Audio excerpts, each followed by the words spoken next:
After nearly 2 years into the pandemic now, finally there's a pill for COVID-19, and it is finally here in Nevada. But health officials say don't expect to get your hands on it very easily. The feds gave Nevada enough Pfizer doses for 480 people.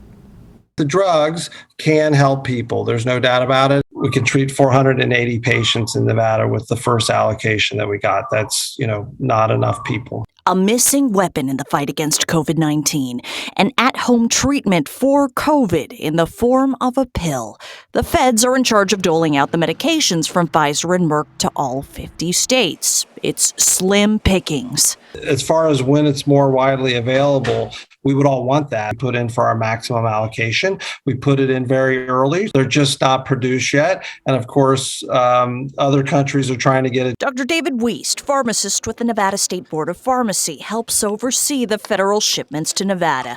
For the Pfizer pill, the feds gave Nevada a supply for 480 patients. Nevada sent those crucial first doses straight to pharmacies at care homes and senior living facilities. For Merck's pill, Nevada will get shipments for 2,200 patients. Those will head to commercial pharmacies. These actually are antiviral, stops the COVID in its tracks as far as it won't allow it to reproduce itself in the human body. Doctors say the vaccine is a far superior protection against COVID, and the pills are not for everyone.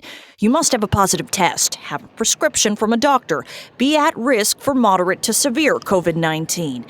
They're not for very young children. You cannot take them to prevent COVID. But right now, given the limited supply, we're trying to prioritize the highest risk patients for the treatment. Hospitals watching closely for a rise in patients as Clark County case numbers spike.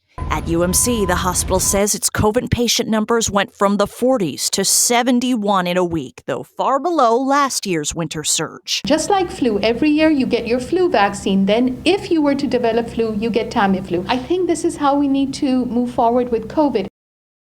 The shipments from Merck and Pfizer will last Nevada 2 to 3 weeks before we could get even more. State officials say if you have a loved one in a care home and they catch COVID, let their doctor know the Pfizer pill is an option meant for them only for now.